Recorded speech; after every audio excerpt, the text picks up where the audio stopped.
ഈ സെഷന്റെ പ്രത്യേകത എന്താണെന്ന് ചോദിച്ചാൽ, നിങ്ങൾക്ക് അറിയാവുന്ന പോലെ തന്നെ നമ്മളൊരു കസ്റ്റമറുടെ അടുത്ത് പോവുകയാണെങ്കിൽ, കസ്റ്റമറുടെ അടുത്ത് പോകുന്ന സമയത്ത് ഒരിക്കലും നമുക്ക് ഒരു ട്രെയിനിങ് ക്ലാസ്സിൽ നിന്ന് പഠിക്കുന്ന അല്ലെങ്കിൽ കമ്പനിയെ കുറിച്ച് ഒഫീഷ്യലായിട്ട് പറയുന്ന കാര്യങ്ങൾ മാത്രം വെച്ചുകൊണ്ട് ഒരു സെയിൽസിനകത്ത് എന്ത് ചെയ്യാൻ പറ്റില്ല, പങ്കെടുക്കാൻ വേണ്ടി കഴിയില്ല, അല്ലെങ്കിൽ സെയിൽസ് നമുക്ക് ഇഫക്റ്റീവായിട്ട് കണ്ടക്ട് ചെയ്യാൻ കഴിയില്ല.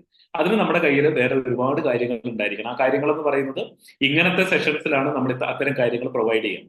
അപ്പൊ അത് എന്താണ് കാര്യങ്ങളെന്ന് ചോദിച്ചു കഴിഞ്ഞിട്ടുണ്ടെങ്കിൽ, മൊത്തത്തിൽ ഇൻഷുറൻസ് ഇൻഡസ്ട്രി എന്താണ്, ഇതിന്റെ ഒരു ഭാവി എന്താണ്, എന്തുകൊണ്ട് ഒരാൾ ഇൻഷുറൻസ് എടുക്കണം, ആ ഇൻഷുറൻസ് എടുത്തു വെക്കുന്ന സമയത്ത് അയാൾക്ക് എന്താണ് കിട്ടുന്നത് തുടങ്ങിയിട്ടുള്ള കാര്യങ്ങളെ കുറിച്ച് നിങ്ങൾക്ക് വളരെ ക്ലിയർ ആയിട്ട് സംസാരിക്കാൻ വേണ്ടി കഴിയും.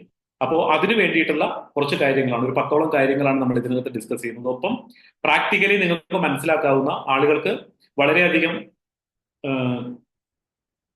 കാര്യപ്രാപ്തിയുള്ള ആളുകൾ, അല്ലെങ്കിൽ കുടുംബത്തെക്കുറിച്ച് ചിന്തിക്കുന്ന, അല്ലെങ്കിൽ ഹെൽത്തിനെ കുറിച്ച് ചിന്തിക്കുന്ന ആളുകൾക്ക് മനസ്സിലാവാവുന്ന രൂപത്തിലുള്ള ചില കാര്യങ്ങൾ നമ്മൾ ഇതിനകത്ത് ലാസ്റ്റ് ചേർത്തിട്ടുണ്ട്. അപ്പൊ നിങ്ങൾക്ക് എന്ത് ചെയ്യാൻ പറ്റും, അതിനെ റെക്കോർഡായിട്ട് എടുക്കാം. അതോടൊപ്പം തന്നെ നിങ്ങൾക്ക് ഞാൻ ഈ പറയുന്ന കാര്യങ്ങൾ ഒരുപക്ഷെ നിങ്ങൾക്ക് നിങ്ങളുടെ കയ്യിൽ ഉണ്ടാവില്ല. അങ്ങനെ വരുന്ന സമയത്ത് നിങ്ങൾക്ക് ഞാൻ ഈ പറയുന്നതിലെ വാക്കുകൾ വെച്ച് ഗൂഗിളിൽ സെർച്ച് ചെയ്ത് കഴിഞ്ഞിട്ടുണ്ടെങ്കിൽ അതിന്റെ വാർത്തകളും കാര്യങ്ങളും എല്ലാം തന്നെ കിട്ടും. ആ വാർത്തകൾ വെക്കുക, അതൊക്കെ നിങ്ങൾ കസ്റ്റമേഴ്സിന് കാട്ടി കൊടുക്കുക. കാരണം ഹെൽത്ത് ഇൻഷുറൻസ് എന്ന് പറയുന്നത് ഒരിക്കലും നമ്മുടെ ഒരു ഇൻഷുറൻസ് അഡ്വൈസറുടെ ജീവിതം സാമ്പത്തികമായിട്ട് നിലനിൽക്കാൻ വേണ്ടിയിട്ടല്ല ജനങ്ങൾ വാങ്ങിക്കേണ്ടത്.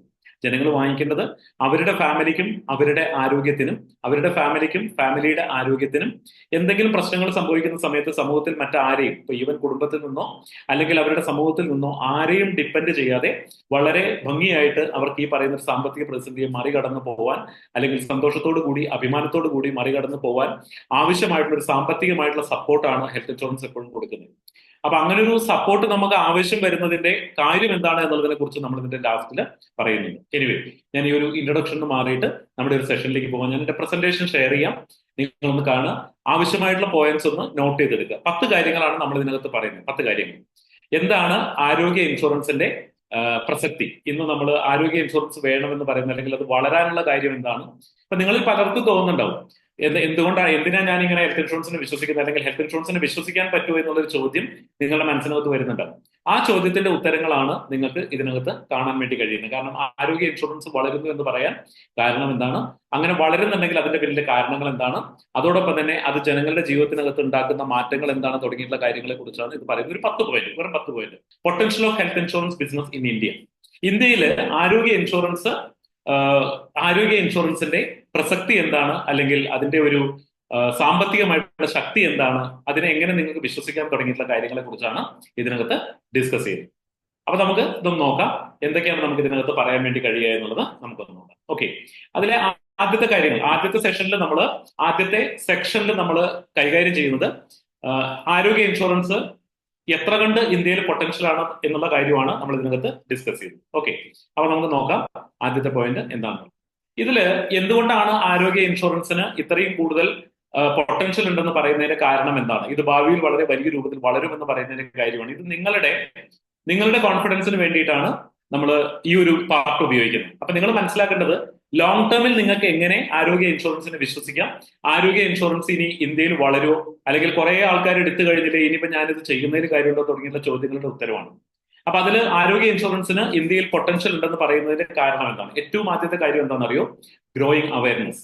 നമ്മൾ ഇന്ന് നോക്കിക്കഴിഞ്ഞാൽ ഓരോ വർഷം കഴിയും തോറും ആളുകൾക്ക് എന്ത് കൂടിക്കൊണ്ടിരിക്കുകയാണ്? ഹെൽത്ത് കെയറിനെ കുറിച്ചും, അതുപോലെ തന്നെ ഹെൽത്ത് കെയറുമായിട്ട് ബന്ധപ്പെട്ടുള്ള ഫിനാൻഷ്യൽ പ്രൊട്ടക്ഷനെ കുറിച്ചും, അതുപോലെ തന്നെ ഒരു ആരോഗ്യ ഇൻഷുറൻസിന്റെ ആവശ്യകതയെ കുറിച്ചുമൊക്കെയുള്ള ധാരണ, അല്ലെങ്കിൽ അതിന്റെ ആവശ്യകതയുടെ പ്രാധാന്യം എന്താണ്, അത് എടുത്തു വെക്കേണ്ടതിന്റെ ആവശ്യം എന്താണ് തുടങ്ങിയിട്ടുള്ള കാര്യങ്ങളെ കുറിച്ച് വലിയ രൂപത്തിൽ വർദ്ധിച്ചുകൊണ്ടിരിക്കുന്നു, ഒരു അവയർനെസ് വർദ്ധിച്ചുകൊണ്ടിരിക്കുന്നു. നമുക്കറിയാം, കോവിഡ് പോലുള്ള കാര്യങ്ങളൊക്കെ വന്നു പോയ സമയത്ത് ആളുകളെ സംബന്ധിച്ച് അവരുടെ കയ്യിലുള്ള സാമ്പത്തികമായിട്ടുള്ള ശക്തി ഉപയോഗിച്ചുകൊണ്ട് ഒരിക്കലും വലിയ രൂപത്തിലുള്ള കാര്യങ്ങൾ വന്നു കഴിഞ്ഞിട്ടുണ്ടെങ്കിൽ നേരിടാൻ കഴിയില്ല എന്നുള്ളത് പലപ്പോഴും മനസ്സിലായിട്ടുള്ള കാര്യമാണ്. ഇപ്പോ ഉദാഹരണം കോവിഡിന്റെ ട്രീറ്റ്മെന്റ് തന്നെയാണ്.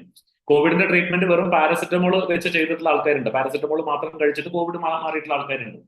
അതേപോലെ തന്നെ 1 കോടി രൂപ 2 കോടി രൂപ ഒക്കെ ചെലവ് വന്നിട്ടുള്ള ആൾക്കാരുണ്ട്. പല സ്ഥലങ്ങളിലും അവർക്ക് ശ്വാസകോശത്തിന് പ്രശ്നം വന്നിട്ടും അതുപോലുള്ള കാര്യങ്ങളൊക്കെ വന്നിട്ടും ഇത്രയും വലിയ സംഖ്യ ചെലവാക്കിയിട്ട് പോലും ജീവൻ നിലനിർത്താൻ കഴിയാത്ത ആളുകളുണ്ട്, ജീവൻ തിരിച്ചു പിടിച്ചിട്ടുള്ള ആൾക്കാരുണ്ട്.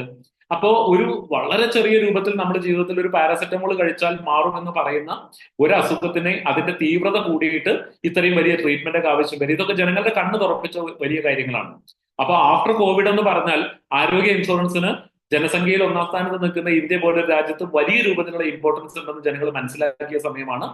അതുകൊണ്ടാണ് നമ്മൾ പറയുന്നത് ആരോഗ്യ ഇൻഷുറൻസിനെ കുറിച്ചുള്ള അവയർനെസ് ജനങ്ങൾക്ക് വർദ്ധിച്ചു വരുന്നു. നിങ്ങളെ സംബന്ധിച്ച് നിർബന്ധമായിട്ടും നിങ്ങൾ വലിയ രൂപത്തിൽ പ്രിപ്പയർഡ് ആയിരിക്കണം. വലിയ രൂപത്തിൽ നിങ്ങൾ മാർക്കറ്റിൽ നിങ്ങളുടെ സാന്നിധ്യം അറിയിക്കണം. അങ്ങനെ അറിയിച്ചു കഴിഞ്ഞിട്ടുണ്ടെങ്കിൽ നിങ്ങൾക്ക് ആരോഗ്യ ഇൻഷുറൻസിൽ വലിയ നേട്ടങ്ങൾ ഉണ്ടാക്കിയെടുക്കാൻ കഴിയും എന്നുള്ളതാണ് ആദ്യത്തെ പോയിന്റ് നമ്മൾ ഉദ്ദേശിക്കുന്നത്. രണ്ടാമത്തെ കാര്യം എന്ന് പറയുന്നത് expanding middle class. Expanding middle class എന്നുള്ളത് കൊണ്ട് എന്താണ് നമ്മൾ ഉദ്ദേശിക്കുന്നത്? എക്സ്പാൻഡിങ് മിഡിൽ ക്ലാസ് എന്നുള്ളതുകൊണ്ട് ഉദ്ദേശിക്കുന്നത് മധ്യവർഗം. മധ്യവർഗം എന്ന് പറയുന്നത് എന്താ? മധ്യവർഗം എന്ന് പറഞ്ഞിട്ടുണ്ടെങ്കിൽ സാധാരണഗതിയിൽ അത്ര വലിയ സാമ്പത്തിക ശേഷി ഇല്ല, പക്ഷെ എന്ത് ചെയ്യുന്നുണ്ട്?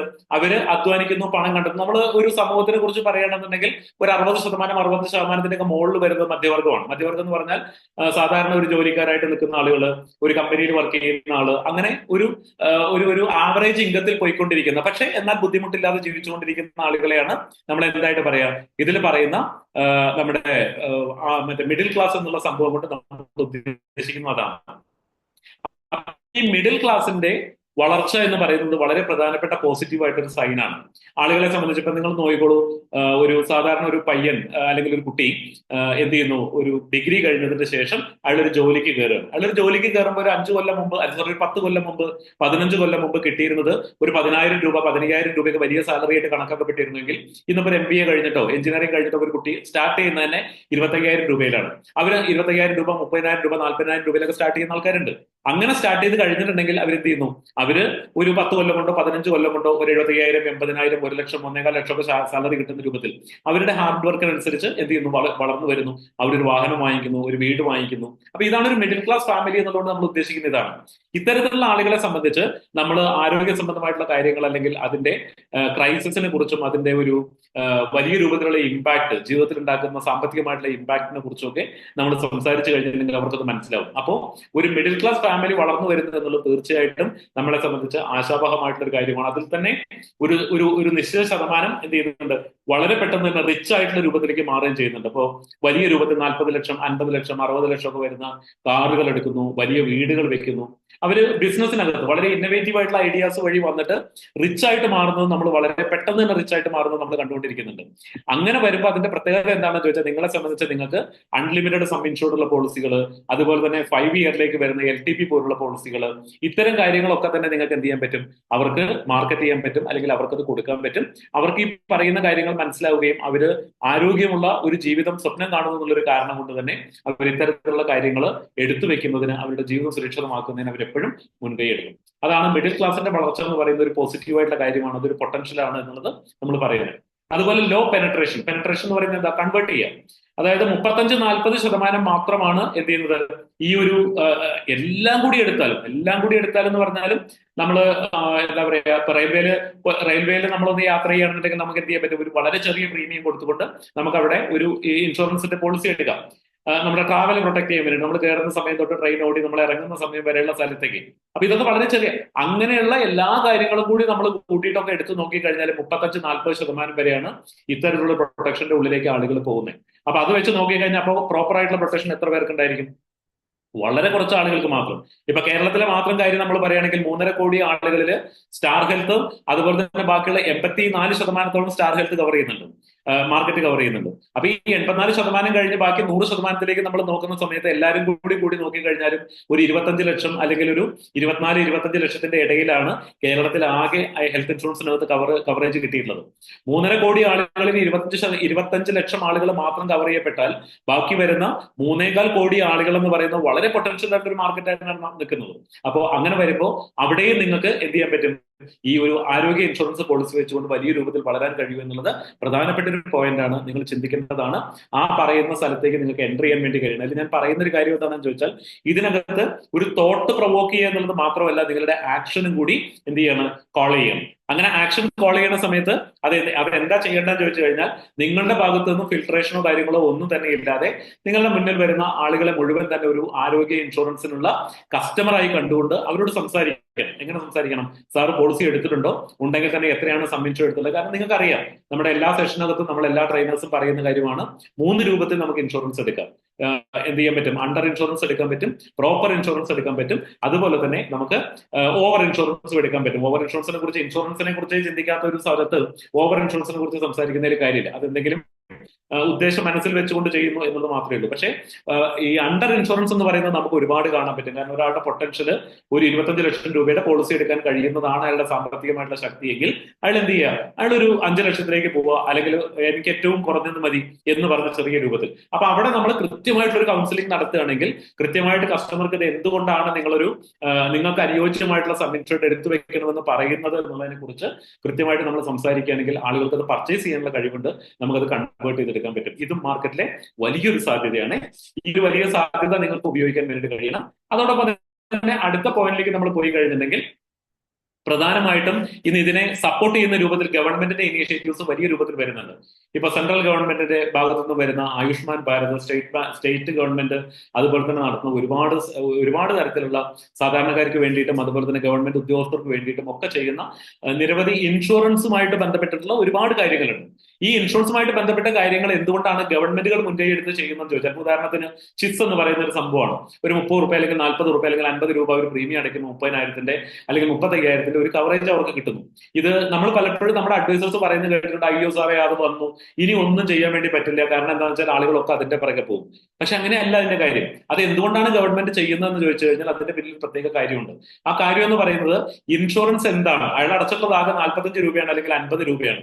അത് ഗവൺമെന്റിന്റെ സർവീസ് ആയതുകൊണ്ട് തിരിച്ച് അയാൾക്ക് ഒരു ആവശ്യം വരുന്ന സമയത്ത് ഒരു സർക്കാർ ഓഫീസിൽ സർക്കാർ ആശുപത്രിയിൽ ചികിത്സിക്കുന്ന സമയത്ത് അയാൾക്ക് ഒരു 30,000 രൂപയോ 40,000 രൂപയോ ക്ലെയിം കിട്ടുന്ന സമയത്ത് അയാൾ മനസ്സിലാക്കണം ഇൻഷുറൻസ് എന്ന് പറയുന്ന ഒരു സംവിധാനം എന്താണെന്നും അതുകൊണ്ട് ഉണ്ടാവുന്ന ഒരു ഗുണം എന്താണ് ജീവിതത്തിൽ എന്നുള്ളതും അയാൾ മനസ്സിലാക്കുന്നു. അയാൾ അങ്ങനെ മനസ്സിലാക്കി കഴിയുമ്പോൾ അയാൾ എന്താ ചെയ്യുക, എന്തെങ്കിലും കാരണവശാൽ ഗവൺമെന്റിന് ഇത് തുടരാൻ പറ്റാതെ വന്ന് നിർത്തി കഴിഞ്ഞാലും ആ പറയുന്ന ആള് ഒരു ഇൻഷുറൻസ് പോളിസി എന്ന് പറയുന്നത് അത്യാവശ്യമാണെന്ന് മനസ്സിലാക്കിക്കൊണ്ട് അവർ മറ്റൊരു പോളിസി എടുക്കുന്ന സിറ്റുവേഷൻ ഒരു മുഴുവൻ ആൾക്കാരും എടുക്കുന്നു നമ്മൾ പറയുന്നില്ല. അതിനകത്തൊരു 30%, 20% അല്ലെങ്കിൽ അതിനിടയിൽ വരുന്ന ഒരു ശതമാനം ആളുകൾ തന്നെ എടുത്താൽ തന്നെ എത്ര വലിയ വളർച്ചയാണ് നമ്മുടെ ഈ ഒരു സംവിധാനത്തിന് ഉണ്ടാവുക എന്നുള്ളതും എത്ര കണ്ട ആളുകളുടെ ജീവനാണ് സുരക്ഷിതമായിട്ടുള്ള ഒരു ഭാഗത്തേക്ക് മാറുക എന്നുള്ളത് നമ്മളൊന്ന് മനസ്സിലാക്കുക. അതുപോലെ തന്നെ റൈസ് ഇൻ ലൈഫ് സ്റ്റൈൽ ഡിസീസുകൾ നിങ്ങൾക്ക് എല്ലാവർക്കും അറിയാവുന്ന കാര്യം തന്നെയാണ്. ഞാൻ ഇതിനകത്ത് റോക്കറ്റ് സയൻസ് എന്ന് പറയുന്നില്ല. Rice in life style disease എന്ന് പറയുന്നത് ഇപ്പൊ കഴിഞ്ഞ ദിവസം നിങ്ങൾ എല്ലാവരും ശ്രദ്ധിച്ചിട്ടുണ്ടാവും. ഞാനിത് കഴിഞ്ഞ ഒരു 2 ദിവസം മുമ്പ് ഒരു ട്രെയിനിങ്ങിനകത്ത് പറഞ്ഞ സമയത്ത് ഒരുപാട് പേര് പറഞ്ഞു, ഞാൻ ആ വീഡിയോ കണ്ടിട്ടുണ്ടായിരുന്നു. ഒരു 22, 23 വയസ്സൊക്കെ തോന്നുന്ന ഒരു പെൺകുട്ടി ഒരു കല്യാണത്തിന്റെ ഒരു ചടങ്ങിൽ വെച്ച് ഡാൻസ് കളിച്ചുകൊണ്ടിരിക്കുമ്പോൾ പെട്ടെന്ന് എന്ത് ചെയ്യുക, ഹാർട്ട് അറ്റാക്ക് വന്നിട്ട് ആ കുട്ടി താഴെ വീഴുന്നത് ഒരു ഇതായിട്ട്, ഇത്രയേ ഉള്ളൂ ജീവിതം എന്നൊക്കെ പറഞ്ഞ് പല ക്യാപ്ഷൻസ് ഒക്കെ വെച്ച് ആ ഒരു വീഡിയോ സർക്കുലേറ്റ് ചെയ്യുന്നത് കണ്ടിട്ടുണ്ടായിരുന്നു. അപ്പൊ നമ്മൾ മനസ്സിലാക്കുന്നത് ഇപ്പൊ കോവിഡ് കഴിഞ്ഞതിന് ശേഷം പല സ്ഥലങ്ങളിലും ഇപ്പൊ ഡോക്ടേഴ്സ് തന്നെ പറയുന്നുണ്ട്, ചെറുപ്പക്കാരിൽ വളരെയധികം ആരോഗ്യ സംബന്ധമായ പ്രശ്നങ്ങൾ കാണുന്നുണ്ട്. അവർക്ക് അറ്റാക്ക് വരുന്നുണ്ട്, ബ്രെയിൻ റിലേറ്റഡ് ആയിട്ടുള്ള ഡിസീസുകൾ വരുന്നുണ്ട്, സ്ട്രോക്ക് വരുന്നുണ്ട്. അപ്പൊ അത്തരം കാര്യങ്ങൾ വരുമ്പോൾ തീർച്ചയായിട്ടും നമ്മൾ മനസ്സിലാക്കേണ്ടത് ഇതിൽ നിന്നും ഒരാളും വിട്ടു നിൽക്കാൻ വേണ്ടി കഴിയുന്നതല്ല. അത്തരം ഒരു മാറ്റം വന്നിട്ടുണ്ടെങ്കിൽ അതിന് കാരണമായിട്ടുള്ള സാഹചര്യങ്ങളിലൂടെ നമ്മൾ എല്ലാവരും കടന്നു പോയിട്ടുണ്ട്. അങ്ങനെ വരുമ്പോൾ ഡയബറ്റസിന്റെ വർധനവ്, ഹൈപ്പർ ടെൻഷന്റെ വർധനവ്, ഹാർട്ട് റിലേറ്റഡ് ആയിട്ടുള്ള അയിൽമെന്റ്സിന്റെ വർധനവ്, ബ്രെയിൻ റിലേറ്റഡ് ആയിട്ടുള്ള അല്ലെങ്കിൽ സ്ട്രോക്കുമായിട്ട് റിലേറ്റഡ് ആയിട്ടുള്ള കാര്യങ്ങളുടെ വർധനവ് തുടങ്ങിയിട്ടുള്ള കാര്യങ്ങൾ ഒരു ചികിത്സയിലേക്ക് പോയാൽ ഒരാൾക്ക് പെട്ടെന്ന് അറ്റാക്ക് വന്നു, ആളുടെ ജീവൻ രക്ഷിക്കാൻ പറ്റിയില്ല, അത്തരമൊരു സിറ്റുവേഷനിൽ വലിയ സാമ്പത്തിക ചെലവ് വരുന്നില്ല. പക്ഷെ ഒരു അറ്റാക്ക് വന്നു, പക്ഷേ അദ്ദേഹത്തിനെ എവിടെ എത്തിക്കാൻ പറ്റി, ആശുപത്രിയിൽ എത്തിക്കാൻ പറ്റി. വളരെ മാസീവ് ആയിട്ടുള്ള ഒരു അറ്റാക്കാണ്, പെട്ടെന്ന് തന്നെ വലിയ രൂപത്തിലുള്ള ട്രീറ്റ്മെന്റ് കൊടുക്കണം. ആ ട്രീറ്റ്മെന്റ് കൊടുക്കുന്ന സമയത്താണ് ഈ പറയുന്ന ഒരു ഫാമിലിയെ കുറിച്ച് ഒരു ആരോഗ്യ ഇൻഷുറൻസ് പോലുള്ള കാര്യങ്ങൾ അവർ എടുത്തു വെച്ചിട്ടില്ലെങ്കിൽ അതിന്റെ ഒരു വലിയ ഇമ്പാക്ട്, ഒരു നെഗറ്റീവ് ആയിട്ടുള്ള വലിയ ഇമ്പാക്ട് അവർക്ക് എടുക്കേണ്ടി വരും. അപ്പൊ അത്തരം സിറ്റുവേഷനിൽ ഒരു കാരണവശാലും ആ വ്യക്തി സമൂഹത്തിൽ ഒറ്റപ്പെട്ട് പോവാതിരിക്കാൻ വേണ്ടിയിട്ടാണ് ഈ ലൈഫ് സ്റ്റൈൽ ഡിസീസുകൾ വളരെയധികം കൂടുന്നുവെന്നും ലൈഫ് സ്റ്റൈൽ ഡിസീസുകൾ കൂടുമ്പോൾ ഇപ്പോൾ ഡയബറ്റസ് വരികയാണ് അല്ലെങ്കിൽ ഹൈപ്പർ ടെൻഷൻ വരികയാണ്. ഡയബറ്റസോ ഹൈപ്പർ ടെൻഷനോ അല്ല നമ്മുടെ ടെൻഷൻ. ഈ ഡയബറ്റസും ഹൈപ്പർ ടെൻഷനും ലീഡ് ചെയ്യുന്ന അല്ലെങ്കിൽ അതുവഴി വന്നു ചേരുന്ന വലിയ അസുഖങ്ങളുണ്ട്. ആ അസുഖങ്ങൾ വന്നു ചേരുമ്പോൾ അത് നിരന്തരമായിട്ടുള്ള ചികിത്സയ്ക്കും വലിയ ചെലവേറിയ ചികിത്സയ്ക്കും കാരണമാകുന്നു എന്നുള്ളതാണ് പ്രധാനപ്പെട്ട ഒരു കാര്യമായിട്ട് നമ്മൾ മനസ്സിലാക്കേണ്ടത്. അപ്പോൾ അതും നിങ്ങൾക്ക് ഇതിന്റെ ഒരു ഫാക്ടറായിട്ട് എടുക്കാവുന്നതാണ്. ആളുകളോട് സംസാരിക്കുന്ന സമയത്ത് അവരോട് പറയാം, ഈ ലൈഫ് സ്റ്റൈൽ ഡിസീസുകൾ വരുന്ന സമയത്ത് അതിനെ ഒരിക്കലും കുറച്ച് കാണരുത്. ഡയബറ്റസ് എന്ന് പറയുന്നത് വളരെ ചെറിയൊരു അസുഖമാണ്, നമുക്ക് മാനേജ് ചെയ്യാൻ പറ്റുന്ന അസുഖമാണ്. പക്ഷേ ഡയബറ്റസ് ഒരു മാനേജ്മെന്റിൽ പിഴവ് വന്നിട്ട് ദീർഘകാലത്തേക്ക് നമുക്ക് അതിനെ കൊണ്ടു നടക്കേണ്ടി വന്നു കഴിഞ്ഞിട്ടുണ്ടെങ്കിൽ അത് മറ്റു പല അസുഖങ്ങളിലേക്കും ലീഡ് ചെയ്യും. അതുപോലെ തന്നെ പല അസുഖങ്ങളുടെയും സാധാരണഗതിയിൽ ഉണ്ടായിരിക്കേണ്ട ഒരു സ്വഭാവത്തിലും ഇത് വലിയ രൂപത്തിൽ വ്യത്യാസം വരും. ഉദാഹരണത്തിനായിട്ട് ഡോക്ടേഴ്സ് പറയുന്നതാണ്, നമ്മുടെ ഹാർട്ട് അറ്റാക്ക് വരുന്ന സമയത്ത് ഹാർട്ട് അറ്റാക്കിന് ഭയങ്കരമായിട്ടുള്ള പെയിൻ വരും, അറിയാൻ പറ്റും ആദ്യം. പക്ഷേ ഈ പറയുന്ന പ്രമേഹം വലിയ രൂപത്തിലുള്ള ആളുകളെ സംബന്ധിച്ച് അവർക്ക് പലപ്പോഴും അറ്റാക്ക് വരുന്ന സമയത്ത് അതിന്റെ സിംറ്റംസ് വലിയ രൂപത്തിൽ കാണിക്കണമെന്നില്ല എന്നൊക്കെ പറയും. ഹൈപ്പർ ടെൻഷനും ഇതുപോലെ തന്നെ പല രൂപത്തിൽ രൂപത്തിലുള്ള കാര്യങ്ങൾക്കും നമ്മളെന്താ പ്രഷർ വർദ്ധിക്കുന്നതും അതുപോലെ തന്നെ കിഡ്നിക്ക് അത് ബാധിക്കുന്നതും അതുപോലെ തന്നെ ബ്രെയിനിനകത്ത് പ്രശ്നങ്ങൾ ഉണ്ടാകുന്നതും എല്ലാ കാര്യങ്ങളും നമുക്ക് അറിയാവുന്നതാണ്. അപ്പൊ ഇതും ഇതിന്റെ ഒരു ഫാക്ടർ ആണെന്നുള്ള ഒരു തിരിച്ചറിവ് നിങ്ങൾക്ക് ഉണ്ടായിരിക്കാം. അതുപോലെ ഗ്രോയിങ് ഹെൽത്ത് കെയർ കോസ്റ്റ്, ഇതിന്റെ കുറച്ച് കാര്യങ്ങൾ ഞാൻ ഇത് കഴിഞ്ഞതിന് ശേഷം ഈ പറയുന്ന ഒരു സെഷൻ, ഈ ഒരു പ്രസന്റേഷൻ കഴിഞ്ഞതിന് ശേഷം നിങ്ങൾക്ക് കാണാൻ വേണ്ടിയിട്ട് പറ്റും. അതിൽ പറയുന്ന ഒരു കാര്യം ഇതാണ്: മെഡിക്കൽ എക്സ്പെൻസുകൾ വർദ്ധിച്ചുകൊണ്ടിരിക്കുക. മെഡിക്കൽ എക്സ്പെൻസ് വർദ്ധിച്ചുകൊണ്ടിരിക്കുക എന്ന് പറഞ്ഞാൽ ഉദാഹരണമായിട്ട് ഇപ്പോൾ ഒരു നമ്മുടെ നാട്ടിൽ ഇഷ്ടംപോലെ ഡോക്ടേഴ്സ് ഉണ്ട്, വളരെയധികം കഴിവുള്ള വലിയ നല്ല രൂപത്തിൽ ക്വാളിഫൈഡ് ആയിട്ടുള്ള ഒരുപാട് ഡോക്ടേഴ്സ് ഉണ്ട്. പക്ഷെ പലപ്പോഴും നിങ്ങൾ ശ്രദ്ധിച്ചിട്ടുണ്ടാവും, ഒരു ഡോക്ടർ പെട്ടെന്ന് ഒരു ആശുപത്രിയിൽ നിങ്ങൾ ചെല്ലുമ്പോൾ നിങ്ങൾ വളരെ കാലമായിട്ട് കണ്ടുപിടിക്കുന്ന ഡോക്ടർ പിന്നെ ചിലപ്പോൾ ഒരു 6 മാസത്തേക്ക് ഡോക്ടറെ കാണാനില്ല, അല്ലെങ്കിൽ ഒരു കൊല്ലത്തേക്ക് ഡോക്ടറെ കാണാനില്ല.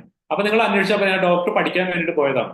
പക്ഷെ അത് മറ്റേ യു എസിലോ അല്ലെങ്കിൽ UK-ലോ അല്ലെങ്കിൽ മറ്റേതെങ്കിലും ഒരു രാജ്യത്തൊക്കെ പോയിട്ട് അവരൊരു പുതിയ സാങ്കേതിക വിദ്യ, പുതിയ ടെക്നോളജി ഒക്കെ പഠിച്ചവർ തിരിച്ചു വരും. തിരിച്ച് അവിടെ തന്നെ ഒരു ചാർജ് എടുക്കും.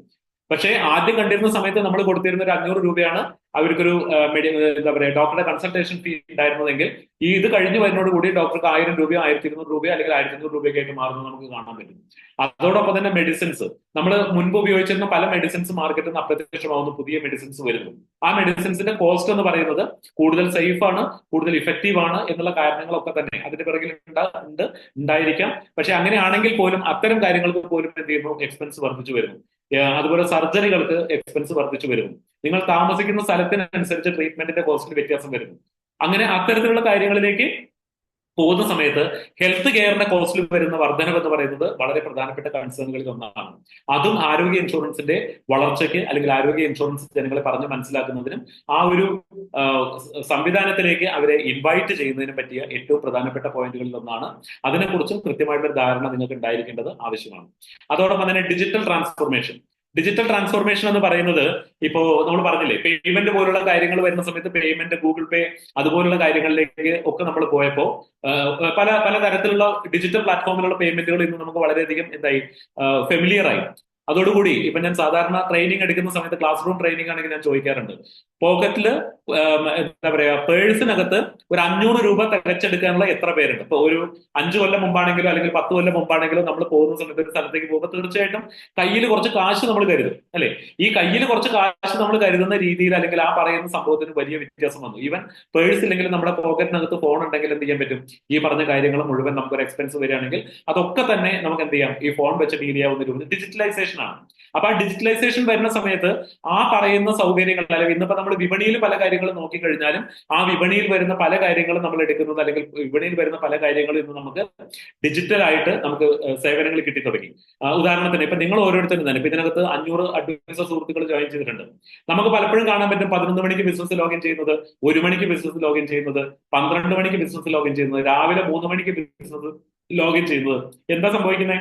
രാജ്യത്തിന്റെ പല സ്ഥലങ്ങളിലും അല്ലെങ്കിൽ ലോകത്തിന്റെ പല സ്ഥലങ്ങളിലും ഇരിക്കുന്ന ആളുകൾ അവരുടെ പേയ്മെന്റ് കംപ്ലീറ്റ് ചെയ്യുന്നതും ഈ പറയുന്ന ഇത് നോക്കുന്നതും, നമുക്കിവിടെ ഇരുട്ടും നടുപ്പാതിരിയും പുലരാൻ പോകുന്ന സമയമാണെങ്കിൽ ആ സമയത്തായിരിക്കും അവർക്ക് അവിടെ ഇത് നോക്കാനുള്ള സമയം കിട്ടുന്നത്, അല്ലെങ്കിൽ അവർക്ക് അവിടെ പുലർകാലമായിരിക്കും, അല്ലെങ്കിൽ ഉച്ചയായിരിക്കും, അല്ലെങ്കിൽ വൈകുന്നേരം ആയിരിക്കും. എന്താ സംഭവിക്കുക? അവർ ആ സമയത്ത് ചെയ്യുമ്പോഴും നമുക്ക് ആ സമയത്ത് പോലും നമ്മുടെ ബിസിനസ് കയറി വരുന്നത് നമുക്ക് കാണാൻ പറ്റും. അങ്ങനെ കയറി വരുന്നതിന്റെ കാരണം എന്താണ്? ഡിജിറ്റലൈസേഷൻ ആണ്. അതുപോലെ തന്നെ ആളുകൾക്ക് പ്രൊഡക്റ്റുകൾ കണ്ടെത്താൻ വേണ്ടിയിട്ടും കമ്പയർ ചെയ്യാൻ വേണ്ടിയിട്ടും അതിന്റെ പർച്ചേസ് കംപ്ലീറ്റ് ചെയ്യാൻ വേണ്ടിയിട്ടും ഒക്കെ തന്നെ ഡിജിറ്റൽ ആയിട്ടുള്ള പ്ലാറ്റ്ഫോമുകൾ ഇന്ന് വളരെയധികം വലിയ രൂപത്തിൽ സപ്പോർട്ട് ചെയ്യുന്നുണ്ട്. അപ്പോൾ അത്തരം മാറ്റങ്ങളും ആളുകൾക്ക് ഈ സംവിധാനങ്ങളിൽ വലിയ രൂപത്തിലുള്ള വിശ്വാസം ജനിപ്പിക്കുന്നുണ്ട്. നിങ്ങൾക്കും അത് കൊടുക്കാം. കാരണം അവരെ കണ്ട് സംസാരിക്കുക, അവരെ സംബന്ധിച്ച് അവരുടെ പ്രപ്പോസൽ ഫോം ഞാൻ അല്ലെങ്കിൽ സാറേ ഞാനത് ഫില്ല് ചെയ്തു എന്ന് പറഞ്ഞിട്ട് ഇനി നാളെ അതിലൊരു തെറ്റുണ്ടെന്ന് പറയേണ്ട സാറിന് തന്നെ സാറിന്റെ കംപ്ലീറ്റ് ഡീറ്റെയിൽസും കൊടുക്കാം. ബാക്കിയുള്ള കാര്യങ്ങളൊക്കെ നമുക്ക് ഓഫീസിൽ കംപ്ലീറ്റ് ചെയ്യാൻ വേണ്ടിയിട്ട് പറ്റും. നമുക്ക് ആ രൂപത്തിൽ ചെയ്യാം. ഡിജിറ്റൽ പ്ലാറ്റ്ഫോമുകൾ നമുക്ക് അവൈലബിൾ ആണ്. ആറ്റം നമുക്ക് അവൈലബിൾ ആണ്. ഞാൻ സാറിന് എന്ത് ചെയ്യാം? ലിങ്ക് അയക്കാം. സാറിന്റെ പോളിസി ഒറ്റയ്ക്ക് എന്ത് ചെയ്യാൻ പറ്റും? അത് ലോഗിൻ ചെയ്യാൻ പറ്റും. അത്തരം കാര്യങ്ങൾ ചെയ്യാം.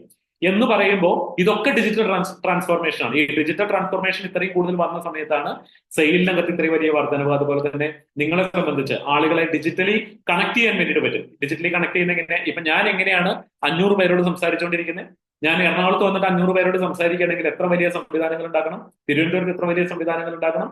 കോഴിക്കോട് എത്ര വലിയ സംവിധാനങ്ങൾ ഉണ്ടാക്കണം?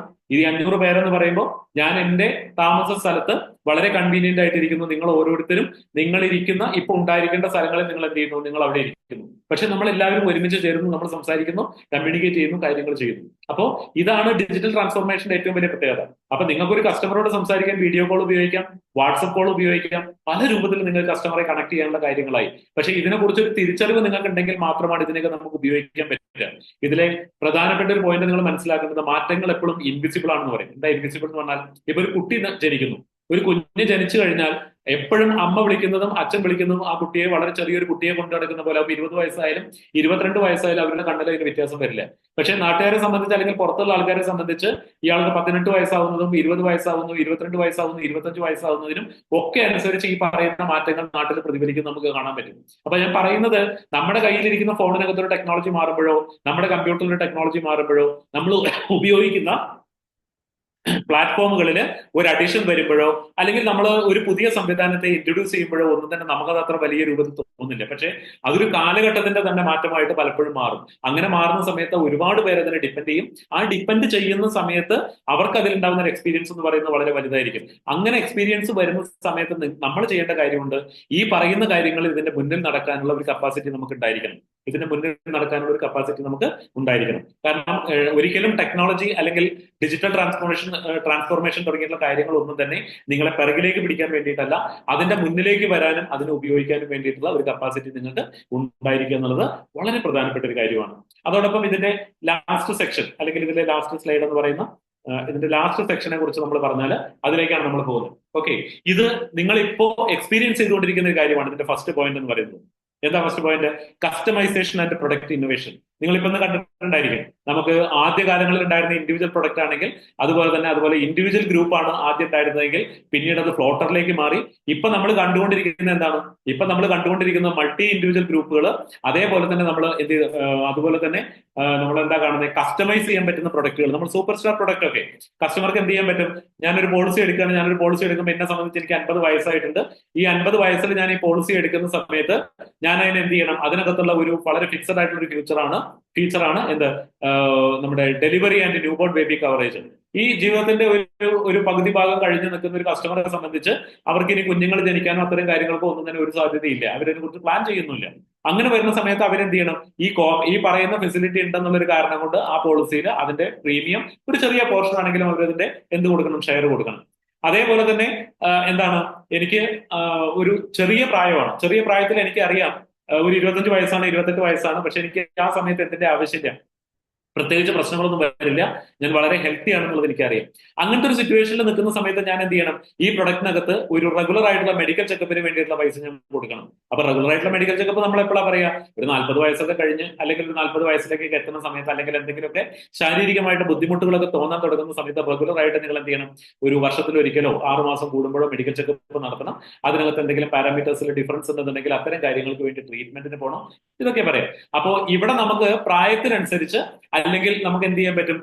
ഒരു ഏജിൽ നമ്മൾ പോളിസി എടുക്കുമ്പോൾ ആ ഏജിനകത്ത് ഒരാൾ എന്ത് ചെയ്യുന്നു? പോളിസി എടുത്തു കഴിഞ്ഞ് 12 വർഷമായി. ഞാൻ പലപ്പോഴും അഡ്വൈസേഴ്സ് പരാതി പറയുന്നത്, നിങ്ങളെ പോലുള്ള അഡ്വൈസേഴ്സ് പരാതി പറയുന്നത് ഞാൻ കേട്ടിട്ടുണ്ട്.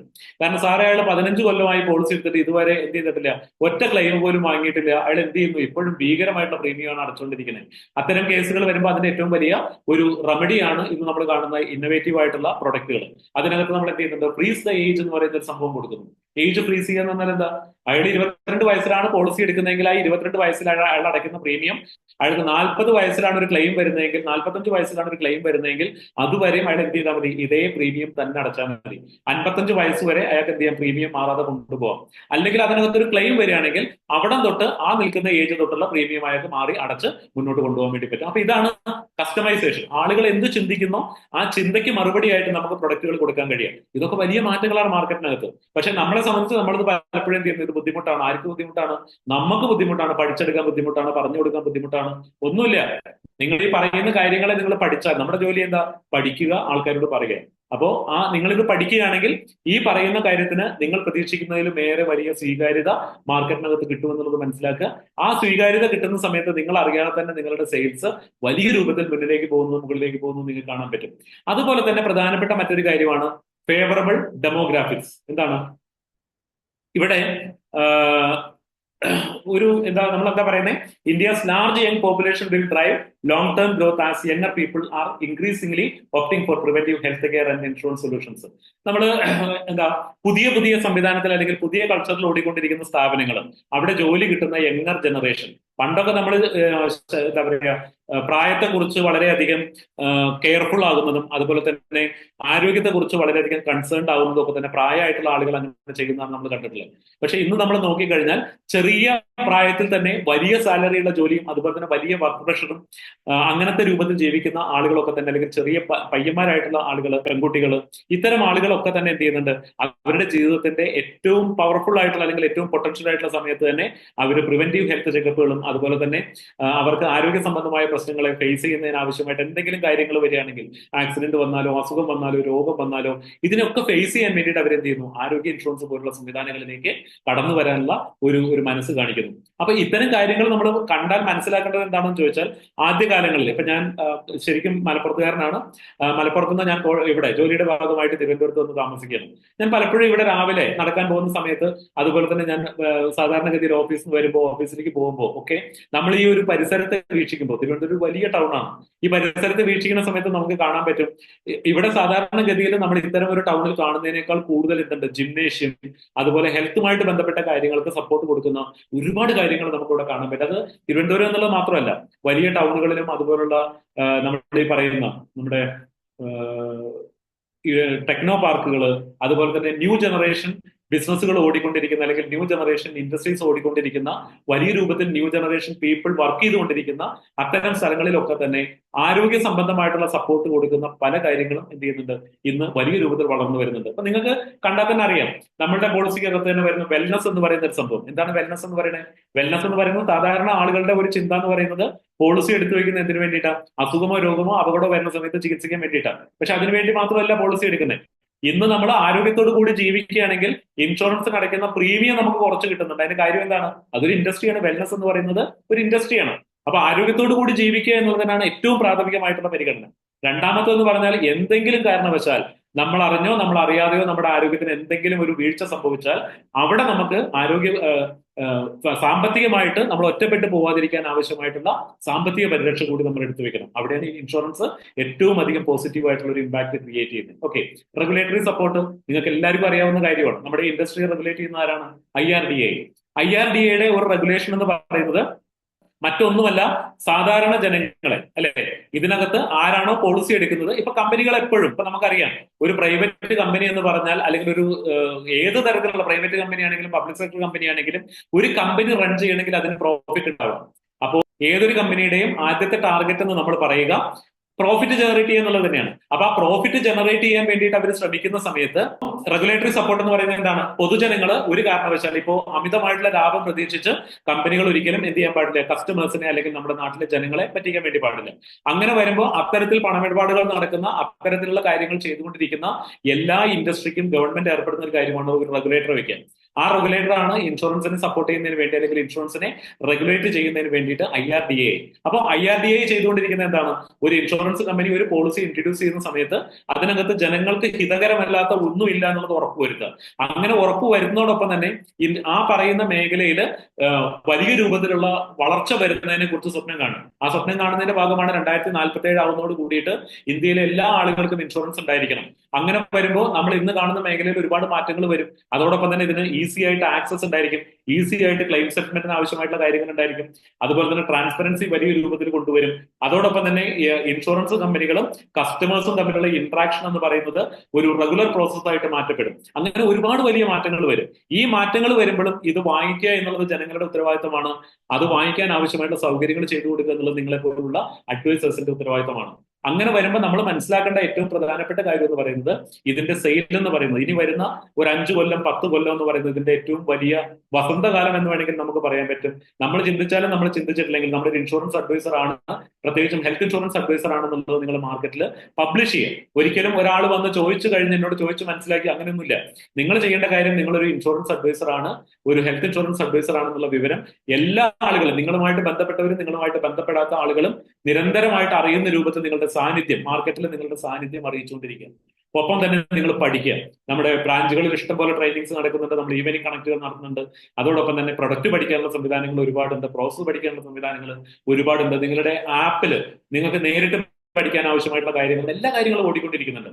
അപ്പോൾ ദിവസവും ഏറ്റവും കുറഞ്ഞ ഒരു അരമണിക്കൂറോ 1 മണിക്കൂറോ നിങ്ങളുടെ ഈ ഒരു മേഖലയെ കുറിച്ച്, ഇതിന്റെ സാധ്യതയെ കുറിച്ച് പഠിക്കാൻ വേണ്ടിയിട്ട് മാറ്റിവെക്കാം. എനിക്ക് വളരെ സന്തോഷമുള്ള ഒരു കാര്യം, ഞാൻ ഫേസ്ബുക്ക് നോക്കുന്ന സമയത്ത്, അതുപോലെ തന്നെ നമ്മുടെ വാട്സപ്പിന്റെ സ്റ്റാറ്റസ് നോക്കുന്ന സമയത്ത്, ഇന്ന് നോക്കിക്കഴിഞ്ഞിട്ടുണ്ടെങ്കിൽ ഒരുപാട് പേര് ആദ്യമുള്ളതിനേക്കാൾ ഒരു 25 ഇരട്ടിയോ 30 ഇരട്ടിയോ ആളുകൾ എന്ത് ചെയ്തുകൊണ്ടിരിക്കുന്നുണ്ട്, അവർ പോസ്റ്റേഴ്സ് ക്രിയേറ്റ് ചെയ്യുന്നു, അതുപോലെ തന്നെ അവർ വീഡിയോസ് റെക്കോർഡ് ചെയ്യുന്നു, അവരിത് പബ്ലിഷ് ചെയ്യുന്നു, ജനങ്ങളോട് സംസാരിക്കുന്നു. എന്താണ് ഇൻഷുറൻസ്, എന്തിനാണ് ഇൻഷുറൻസ്, എടുത്തിരിക്കേണ്ടതിന്റെ ആവശ്യകത എന്താണ്, ഇതില്ലാതെ വന്നാൽ എന്താണ് ജീവിതത്തിൽ സംഭവിക്കുക, ഈ കാര്യങ്ങളെല്ലാം അവർ സംസാരിക്കുന്നുണ്ട്. അപ്പൊ ഇതൊക്കെ ജനങ്ങളിൽ വലിയ മാറ്റങ്ങൾ ഉണ്ടാക്കുന്നുണ്ട്. നമ്മൾ വിചാരിക്കും ഇതുകൊണ്ടൊക്കെ എന്ത് സംഭവിക്കാൻ, ഒന്നുമല്ല.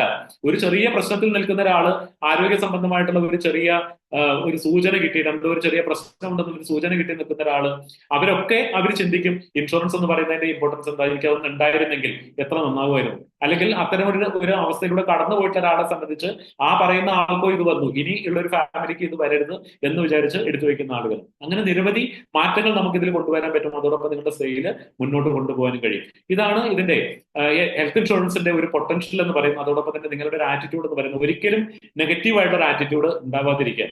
പ്രധാനമായിട്ടുള്ള മറ്റൊരു കാര്യം, ഇതൊരു അഡ്വൈസ് ആയിട്ട് നിങ്ങൾക്ക് എടുക്കാം. കാരണം പല ആളുകളുടെയും നാശത്തിന് കാരണമാവുന്ന ഒരു കാര്യം എന്ന് പറയുന്നത്, എന്തെങ്കിലും ഒരു കാര്യം നെഗറ്റീവായിട്ടുള്ള മനസ്സുള്ള ഒരാളുടെ കയ്യിൽ കിട്ടിക്കഴിഞ്ഞാൽ ആ നെഗറ്റിവിറ്റിയെ മാക്സിമം ബൂസ്റ്റ് ചെയ്തിട്ട് പരമാവധി സോഷ്യൽ മീഡിയ പ്ലാറ്റ്ഫോമുകളിൽ ഇടും. അത്തരം കാര്യങ്ങളിൽ ഇട്ട് കഴിഞ്ഞിട്ടുണ്ടെങ്കിൽ നമുക്ക് പണം ചെലവാക്കാൻ ഒരു ലേശം, പ്രത്യേകിച്ചും ഇൻഷുറൻസ് പോലുള്ള കാര്യങ്ങളിൽ പണം ചെലവാക്കാൻ ഒരു ലേശം മടിയുള്ളത് കൊണ്ട്, അല്ലെങ്കിൽ വിഷമം ഉള്ളത് കൊണ്ട്. അത് എന്തുകൊണ്ടാണെന്ന് ചോദിച്ചാൽ, ഈ പറയുന്ന പണം, ഒരു 40,000 റുപ്യ കൊടുത്തൊരു TV വാങ്ങിക്കുകയാണെങ്കിൽ നേരെ വീട്ടിൽ കൊണ്ടുവച്ച സിനിമ കാണാം. ഒരു ഫ്രിഡ്ജ് വാങ്ങിക്കുകയാണെങ്കിൽ നേരെ തണുത്ത വെള്ളം കുടിക്കാം, അല്ലെങ്കിൽ ഐസ്ക്രീം ഉണ്ടാക്കി കഴിക്കാം.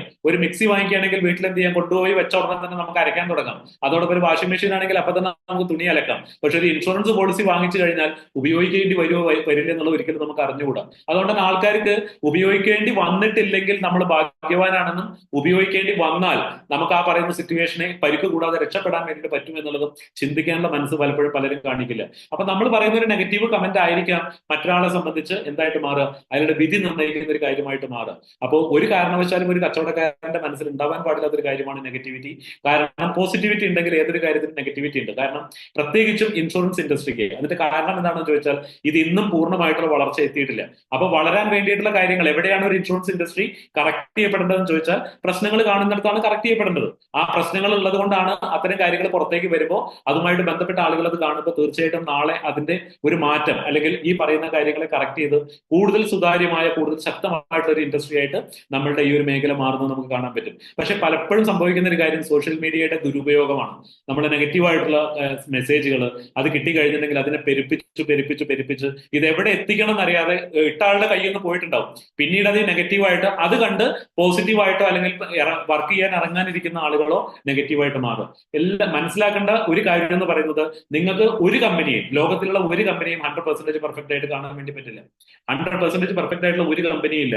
എല്ലാ കമ്പനിയും ആ പെർഫെക്ഷനിലേക്കുള്ള യാത്രയിലാണ്. അപ്പൊ ആ യാത്രയിൽ ചിലർ മുന്നിൽ സഞ്ചരിക്കുന്നുണ്ടാവും, ചിലർ പിറകിൽ സഞ്ചരിക്കുന്നുണ്ടാവും. ചിലർ മുന്നിൽ പോകുന്ന സമയത്ത് അവരുടെ വളർച്ച കണ്ടിട്ട് പിറകിലുള്ള ആളുകൾ അതിനെ ഒന്ന് പിടിച്ചു നിർത്തുന്നതിന് വേണ്ടി നെഗറ്റീവുള്ള കാര്യങ്ങൾ സ്ട്രാറ്റജിക്കലി മാർക്കറ്റ് ചെയ്യുന്ന ആൾക്കാരുണ്ടാവും. പക്ഷെ ഇതിലൊക്കെ പെട്ടുപോകുന്ന ആളുകൾ എന്ന് പറയുന്നത് സാധാരണക്കാരായിട്ടുള്ള ആളുകളാണ്, അഡ്വൈസേഴ്സ് ആണ്, അതുപോലുള്ള നമ്മൾ മാർക്കറ്റിൽ ഇന്ററാക്ട് ചെയ്യുന്ന ആളുകൾ. കാരണം നമ്മളെ സംബന്ധിച്ച് ഒരു നെഗറ്റിവിറ്റി വന്നു കഴിഞ്ഞാൽ നമുക്കത് എന്ത് ചെയ്യാൻ പറ്റില്ല, ഡിസ്കസ് ചെയ്യാനുള്ള ഒരു സോഴ്സ് കുറവാണെന്നുള്ള ചിന്ത ഉണ്ടാവും. ഒരിക്കലും അങ്ങനെയില്ല. നിങ്ങൾ നിങ്ങളുടെ ബ്രാഞ്ചിൽ ചെല്ലുക, നിങ്ങൾ വളരെ കാഷ്വൽ ആയിട്ട് നിങ്ങളുടെ PM-നോട് സംസാരിക്കുക, നിങ്ങളുടെ SM-നോട് സംസാരിക്കുക, നിങ്ങളുടെ ട്രെയിനറോട് സംസാരിക്കുക. കാരണം ഇന്ന് ഹെൽത്ത് ഇൻഷുറൻസ് ഇൻഡസ്ട്രി 100% പോസിറ്റീവ് ആണ്. ഇതിനകത്ത് ഒരു ക്ലെയിം കൊടുക്കാൻ പറ്റാത്തതുണ്ടെങ്കിൽ അത് കൊടുക്കാതിരിക്കാനുള്ള ഒരു കാരണം, അല്ലെങ്കിൽ കൊടുക്കാൻ പറ്റാത്തതിന് ഒരു കാരണം ഉണ്ടെങ്കിൽ മാത്രമാണ് ഒരു ക്ലെയിം റിജക്ട് ചെയ്യപ്പെടുക. അങ്ങനെ എന്തെങ്കിലും കാര്യങ്ങൾ ഉണ്ടെങ്കിൽ, അതിനകത്ത് എന്തെങ്കിലും മിസ്റ്റേക്കുകൾ സംഭവിച്ചിട്ടുണ്ടെങ്കിൽ അത് രണ്ടാമത് പരിഗണനയ്ക്ക് പോയി കഴിഞ്ഞാൽ അത് കൊടുക്കാതിരിക്കാൻ ഒരു ഇൻഷുറൻസ് കമ്പനിക്കും പറ്റില്ല. കാരണം അങ്ങനെ കൊടുക്കാതിരുന്ന് കഴിഞ്ഞിട്ടുണ്ടെങ്കിൽ അതുണ്ടാകുന്ന സോഷ്യൽ ഇമ്പാക്ട് എന്ന് പറയുന്നത് വളരെ വലുതാണ്. അതുകൊണ്ട് തന്നെ അത്തരം കാര്യങ്ങളെ നിയമപരമായിട്ടുള്ള മാർഗങ്ങളിലൂടെ, അതുപോലെ തന്നെ നിങ്ങളുടെ കമ്പനിയുടെ നിങ്ങളുടെ ബ്രാഞ്ച് ഓഫീസുകളിൽ ചെന്ന് ചർച്ച ചെയ്ത് അത്തരം കാര്യങ്ങളെ പരിഹരിക്കാൻ വേണ്ടിയിട്ട് കഴിയും. കാരണം എങ്കിൽ മാത്രമേ 100% പോസിറ്റീവായിട്ട് നിങ്ങൾക്ക് ഈ ബിസിനസിനെ മുന്നോട്ട് കൊണ്ടുപോകാൻ പറ്റുള്ളൂ. അതോടൊപ്പം നിങ്ങൾക്ക് ഇതിന്റെ അൺലിമിറ്റഡ് ആയിട്ടുള്ള ഇൻകത്തെ എൻജോയ് ചെയ്യാൻ കഴിയണമെങ്കിൽ നിങ്ങൾ പോസിറ്റീവായിട്ട് നിൽക്കണം. അതോടൊപ്പം നിങ്ങൾ ഉണ്ടാക്കിയെടുക്കുന്ന സൗഹൃദത്തിന്റെ വലയം എന്ന് പറയുന്നത് എപ്പോഴും പോസിറ്റീവ് ആയിരിക്കണം. കാരണം ഹാർഡ് വർക്ക് ചെയ്യാൻ താല്പര്യമുള്ള, വലിയ സ്വപ്നങ്ങൾ കണ്ടുകൊണ്ട് വർക്ക് ചെയ്യുന്ന ആളുകളുമായിട്ട് കമ്പനിയാവും. അങ്ങനെ കമ്പനി ആയി കഴിഞ്ഞാൽ അവിടെ നടക്കുന്ന ഡിസ്കഷൻ എന്ന് പറയുന്നത് ഒരു പ്രശ്നമുണ്ട്, ആ പ്രശ്നമല്ല നമ്മുടെ പ്രശ്നം, അതിന്റെ പരിഹാരം നമുക്ക് കണ്ടെത്തണം. ആ പരിഹാരം എന്താണെന്നുള്ളത് കൃത്യമായിട്ട് മനസ്സിലാക്കുക, അത് നമ്മൾ ഇംപ്ലിമെന്റ് ചെയ്യുക, അടുത്ത ബിസിനസ്സിലേക്ക് നമ്മൾ പോവാം. അങ്ങനെയാണ് അത് ചെയ്തെടുക്കേണ്ടത്. തീർച്ചയായിട്ടും ഒരു വലിയ സാധ്യത അല്ലെങ്കിൽ ഒരു വലിയ വളർച്ച നമ്മുടെ ഈ ഒരു മേഖല കാണിക്കുന്നുള്ളതിൽ സംശയമൊന്നുമില്ല. അത് എന്തുകൊണ്ടാണ് അത്തരം ഒരു വളർച്ച വരിക എന്ന് പറഞ്ഞാൽ ഈ പറയുന്ന ആരോഗ്യ മേഖലയിൽ ഉണ്ടാകുന്ന വലിയ മാറ്റങ്ങൾ എന്ന് പറയുന്ന അത്രയും ഇമ്പാക്ട് ക്രിയേറ്റ് ചെയ്യുന്ന ഒരു കാര്യമാണ്. ഞാൻ നേരത്തെ പറഞ്ഞു, സാധാരണ നമ്മൾ ചെയ്യുന്നത് ഇത്തരത്തിലുള്ള അപ്ഡേഷൻസും അതുപോലെ തന്നെ മാർക്കറ്റിൽ നിങ്ങൾക്ക് പോസിറ്റീവായിട്ട് ഉപയോഗിക്കാൻ കഴിയുന്ന പോസിറ്റീവായിട്ടുള്ള പോയിന്റുകളുമാണ് നമ്മൾ ഇതിനകത്ത് ഡിസ്കസ് ചെയ്യുന്നത്. Take care. വീണ്ടും കാണാം. നിങ്ങളുടെ ഫീഡ്ബാക്ക് പ്രതീക്ഷിക്കുന്നു. Thank you all. ബൈ.